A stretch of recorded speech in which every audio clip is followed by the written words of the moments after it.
Nangihinayang ang Bureau of Customs sa pagkasunog ng gusali ng Port of Manila.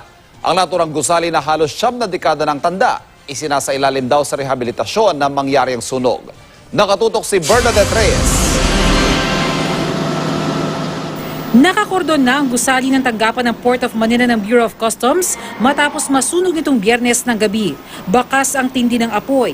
Base sa investigasyon ng Bureau of Fire Protection, sa ikatlong palapag nagsimula ang sunog. Pagka luma, siyempre, kailangan updated ba o na-check ba ang ating mga electrical wirings, no? Minsan kasi nangandaga, natuluan ng tubig o nag-overload.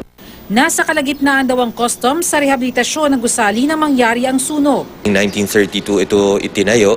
It's considered a historical na building, heritage site na to. Gusto nga sana namin makahingi ng pondo para maipasok ito sa National Heritage Commission, Historical Commission, para ma-preserve namin yung facade, maayos maging magawang moderno yung loob. Ang gym sa BOC compound muna ang gagamiting pansamantalang opisina ng Port of Manila.